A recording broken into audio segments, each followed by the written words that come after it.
Vamos a ir entonces a la lectura de la palabra del Señor, epístola del apóstol Pablo a los Hebreos, capítulo 8, del verso 1 en adelante. Le vamos a estar dando lectura en el nombre del Padre, del Hijo y del Espíritu Santo. Amén. Dice la palabra del Señor en esta hora para ustedes y también para mí. Ahora bien, el punto principal de lo que venimos diciendo es que tenemos tal sumo sacerdote, el cual se sentó a la diestra del trono de la majestad en los cielos, ministro del santuario, y de aquel verdadero tabernáculo que levantó el Señor, y no el hombre, porque todo sumo sacerdote está constituido para presentar ofrendas y sacrificio, por lo cual es necesario que también éste tenga algo que ofrecer. Así que, si estuviese sobre la tierra, ni siquiera sería sacerdote, habiendo aún sacerdotes que presentan las ofrendas según la ley, los cuales sirven a lo que es figura y sombra de las cosas celestiales, como se le advirtió a Moisés cuando iba a erigir el tabernáculo, diciéndole: mira, haz todas las cosas conforme al modelo que se te ha mostrado en el monte. Pero ahora tanto mejor ministerio es el suyo, cuanto es mediador de un mejor pacto, establecido sobre mejores promesas. Porque si aquel primero hubiese sido sin defecto, ciertamente no se hubiese procurado lugar para el segundo.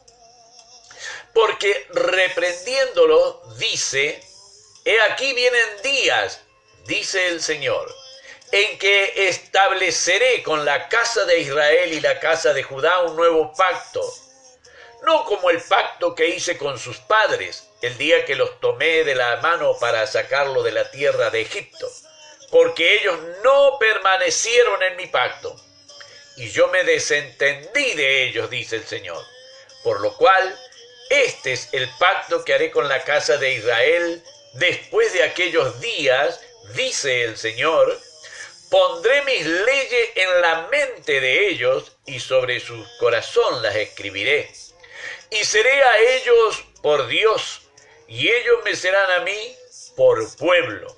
Y ninguno enseñará a su prójimo, ni ninguno a su hermano, diciendo: conoce al Señor, porque todos me conocerán, desde el menor hasta el mayor de ellos, porque yo seré propicio a sus injusticias, y nunca más me acordaré de sus pecados y de sus iniquidades. Al decir nuevo pacto, ha dado por viejo al primero, y lo que se da por viejo y se envejece está próximo a desaparecer. Amén. Gloria, gloria y gloria a Dios. Dios bendiga a la hermana Yayita. Ella nos pone: Dios lo bendiga, pastor, y a cada oyente. Amén. Recibo las bendiciones de la hermana Yayita. Vemos, hermano querido, cómo insiste aquí el apóstol Pablo para con los hebreos lo tocante al sacerdocio. Era muy importante para el pueblo de Israel, el sacerdote era muy importante. El apóstol Pablo le quiere hacer ver a ellos el privilegio que tiene aquel que se acerca al Señor Jesús, y el Señor le oficia de sacerdote. A todo aquel que se acerca al Señor, el Señor le oficia de sacerdote. Por eso él dice: ahora bien, el punto principal de lo que venimos diciendo, ¿qué es lo que venimos diciendo? Del sacerdote, cuáles eran unos, cuáles eran los otros, cuál era más importante, cuál estaba hecho en base a juramento, cuál estaba hecho en base a la sucesión, cuál es el que estaba hecho eternamente. Ahora bien, el punto principal de lo que venimos diciendo es que tenemos tal sumo sacerdote, y hermano querido, fíjense en acá cómo lo describe el apóstol. Tenían sumo sacerdote, cuando el apóstol escribe esta epístola, había oficiando sumo sacerdote.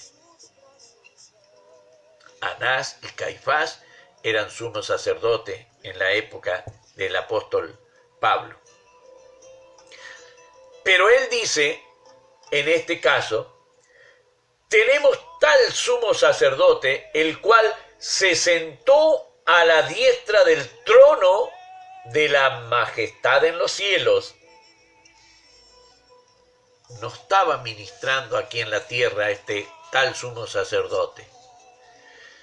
Y fíjese en cómo el apóstol, inspirado por el Espíritu Santo, va a repetir palabras que dijo el Señor Jesús en otra forma, en otra gramática, con otras frases, pero va a hablar de lo mismo, del mismo tema, va a hablar. Dice, ministro del santuario y de aquel verdadero tabernáculo. Quiere decir que el que estaba aquí en la tierra no era el verdadero tabernáculo. Sombra, dice el apóstol. Este que estaba era el verdadero tabernáculo. Por eso es que cuando el emperador, el general romano Tito, llega a Jerusalén y los soldados destruyen el templo, destruyen ese tabernáculo, no era el verdadero. El verdadero estaba en la majestad allí en los cielos. Sombra, dice el apóstol. Una sombra es que por la luz refleja lo que es real y la sombra da testimonio de que algo hay. Por eso se muestra la sombra. Para eso es necesario que la luz se proyecte. Vemos entonces cómo el apóstol dice acá, el cual se sentó a la diestra del trono de la majestad en los cielos, ministro del santuario y de aquel verdadero tabernáculo que levantó el Señor y no el hombre. El que levantó el hombre lo destruyó Nabucodonosor al primero, después cuando Esdras y Nehemías erigen el nuevo templo, lo vuelven a destruir los soldados. Ahora este que está allí en la majestad de los cielos, no hay ejército que llegue a destruirlo. No hay ejército. Eso es lo que el apóstol le está diciendo al pueblo hebreo, aquellos que habían sido echados, corridos de la sinagoga, corridos del templo. No podían presentar, ellos habían hecho voto y no podían presentar sus ofrendas porque los habían echado los sumos sacerdotes. Los maldecían, no los querían en el templo. Cada vez que entraba un cristiano al templo había un milagro. Ellos años ministrando y no podían hacer ninguno. Así que imagínense, entró Pedro y Juan a orar y aquel que estaba mendigando, ese paralítico allí en la puerta de la Hermosa, entra saltando, alabando, glorificando a Dios. Años había estado ese paralítico ahí. Y no había sucedido nada. Por eso es que no querían a los cristianos. No querían a aquellos que habían aceptado al Señor. Dios bendiga a la hermana Blanca Padilla. Dios te bendiga, Blanquita. Dios bendiga, pastor y oyente. Amén. Recibo las bendiciones de la hermana Blanquita y cada uno de los oyentes puede estar recibiéndola. Vemos entonces, hermano, que para levantarles el ánimo, les hace ver que tienen un sumo sacerdote superior, sentado en la majestad allí en los cielos. Dice en el verso 3, porque todo sumo sacerdote está constituido para presentar ofrendas y sacrificios, por lo cual es necesario que también éste tenga algo que ofrecer. Algo que ofrecer. ¿Y qué habrá ofrecido el Señor? ¿Cuál habrá sido la ofrenda, el sacrificio? Gloria al Rey, su propia vida, su sangre preciosa.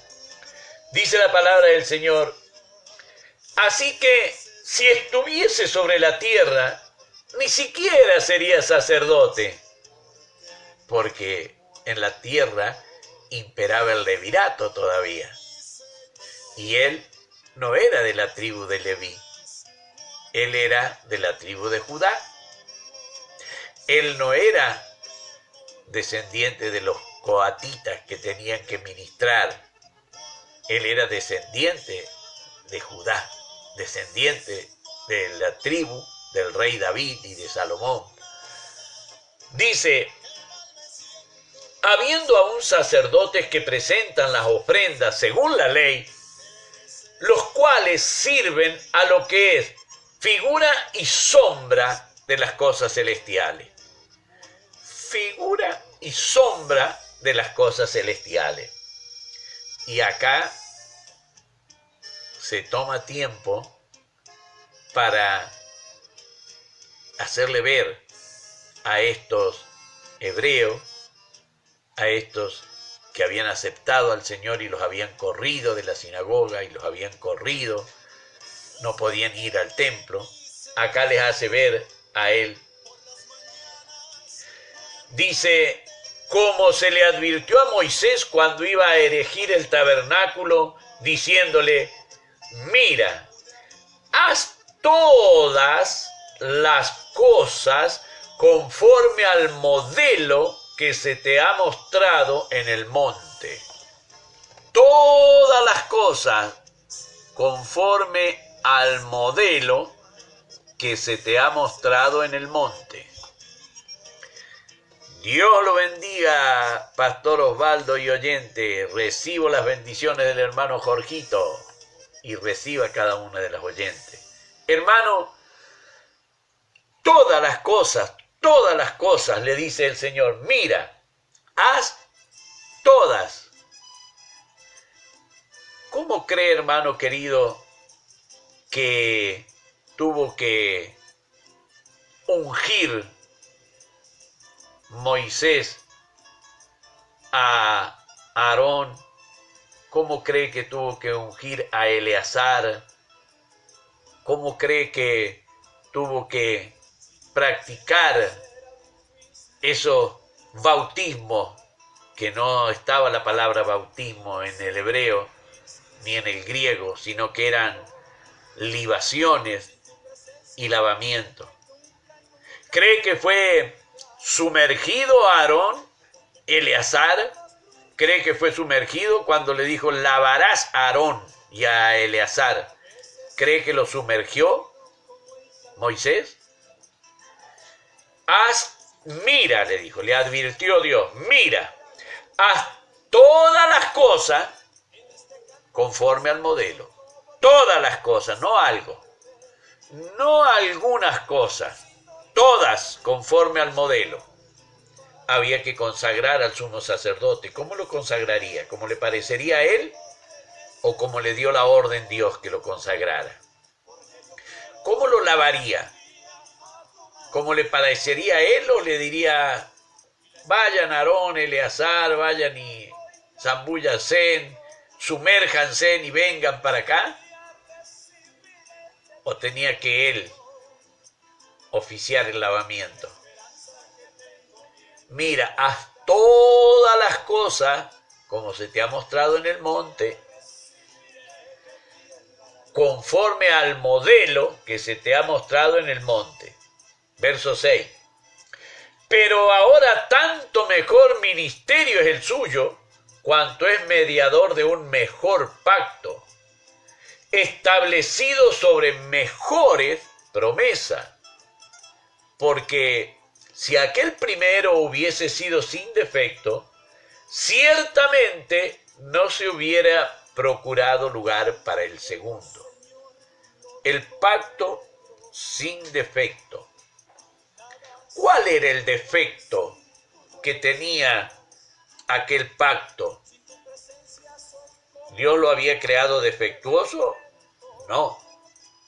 Dios lo creó perfecto. El defecto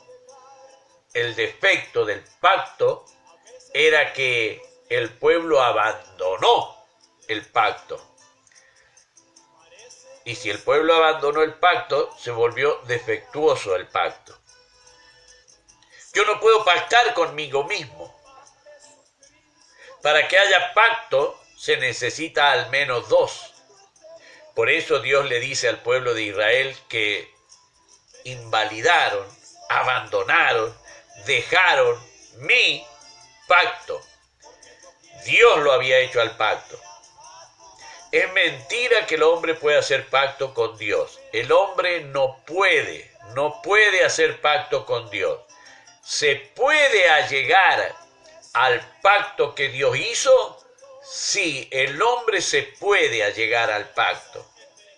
El que le diga que el hombre puede hacer un pacto con Dios, le está faltando a la verdad, le está mintiendo, le está engañando. El hombre no puede pactar con Dios. No puede. Se entienda como se entienda. El hombre no puede pactar con Dios. En esto nosotros tenemos que reconocer lo que Dios... tenemos que reconocer lo que Dios dice. Abandonaron mi pacto, dice el Señor. No el pacto de ustedes, mi pacto. Por eso es que vemos en la misericordia del Señor cómo procuró un mejor pacto. Un mejor pacto. Eso es lo que le dice el apóstol. Dice, porque si aquel primero hubiese sido sin defecto, ciertamente no se hubiera procurado lugar para el segundo, porque reprendiéndolos, dice, he aquí vienen días, dice el Señor, en que estableceré con la casa de Israel y la casa de Judá un nuevo pacto, no como el pacto que hice con sus padres el día que los tomé de la mano para sacarlo de la tierra de Egipto, porque ellos no permanecieron en mi pacto, y yo me desentendí de ellos, dice el Señor. Verso 10. Por lo cual, este muestra, es el pacto que haré con la casa de Israel después de aquellos días, dice el Señor. Pondré mis leyes en la mente de ellos y sobre sus corazón las escribiré. Y seré a ellos por Dios y ellos me serán a mí por pueblo. Un nuevo pacto declara Dios. Jeremías capítulo 31. El nuevo pacto que declara el Señor. Por eso es que cuando vemos que algunos dicen, no, pero mirá, tenés que pactar con Dios, es una blasfemia. El hombre no puede ni comprometer ni obligar a Dios a nada. El que hace el pacto es quien pone condiciones. El que hace, el hacedor del pacto, es quien impone las condiciones. El que acepta las condiciones se allega al pacto, pero no puede cambiar nada de las condiciones que puso quien hizo el pacto. Nada puede cambiar. Por eso es bueno que nosotros entendamos que no podemos pactar con Dios. ¿Me puedo allegar a los pactos de Dios? Claro que sí, me puedo allegar. Claro que sí. Pero no puedo cambiarle ni un ápice a lo que Dios tiene establecido en su pacto. No puedo cambiar nada de eso. Tengo que allegarme a eso. Hay muchos que tienen dentro de sí ese anhelo de querer pactar con el Señor, pero no se puede. Dios tiene sus pactos.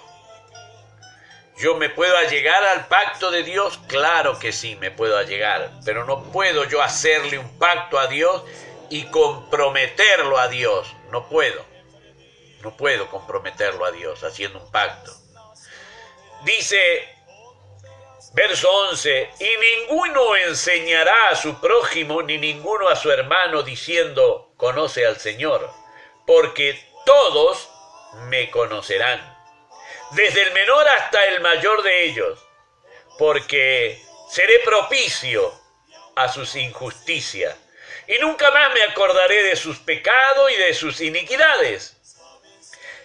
Y vuelve otra vez. Al decir nuevo pacto, ha dado por viejo al primero, y lo que se da por viejo y se envejece está próximo a desaparecer. Y desapareció. En el año 70 desapareció el templo, desapareció el sumo sacerdote, desaparecieron todos los sacerdotes, no pudieron presentar más ofrendas, no pudieron presentar más sacrificio, desapareció. Había pronosticado el Señor cuando dijeron, Señor, mira qué edificios, mira, Señor, la majestuosidad. De cierto os digo que no quedará piedra sobre piedra. Llegó el año 70, hacía apenas 40 años, y fijémonos la cuenta, 40 años el tiempo de prueba, el tiempo de lucha, el tiempo donde uno, a los 40 años que el Señor había ascendido a los cielos, el pueblo no se arrepintió, vino el general romano Tito, destruyó el templo, destruyó el sacerdocio, y hasta el día de hoy no hay más sacerdote, no hay más sacerdote. Lo que Dios dio por viejo, el pueblo de Israel insiste y sigue levantando y sigue teniendo sacerdotes y sigue teniendo nuevos sacerdotes y quieren restaurar el nuevo templo y quieren hacerlo allí, pero hay un tabernáculo celestial. Ese es el que nos corresponde adorar, glorificar y bendecir. Allí donde está el Señor a la diestra. Gloria al Rey. Hermano querido, vamos a seguir con este tema porque es muy lindo. Nos vamos, en el día de mañana vamos a comenzar con el capítulo 9. Así que ahora vamos a ir a la parte linda de la palabra del Señor, donde el Señor va a bendecir nuestras vidas porque nosotros vamos a hacer lo que Él manda. Y decimos, Jehová te bendiga y te guarde. Jehová haga resplandecer su rostro sobre ti y tenga de ti misericordia. Jehová alce sobre ti su rostro y ponga en ti paz. Amén, amén, amén. Que Dios nos bendiga, querido hermano. El Señor nos llene de su divina y santa gracia. Esta noche cuando se vaya a acostar, dele gracias al Señor porque han bendecido su vida. Sigamos orando por la pastora Loreta, que el Señor haga una obra, ayude a sanar esas escaras que ella tiene. Pidámosle al Señor que en su amor, en su misericordia, obre rápidamente en sanidad en la sierva. Para mi Rey que vive sea la honra y la gloria, y de mí su divina y santa misericordia. Que Dios los bendiga, queridos hermanos.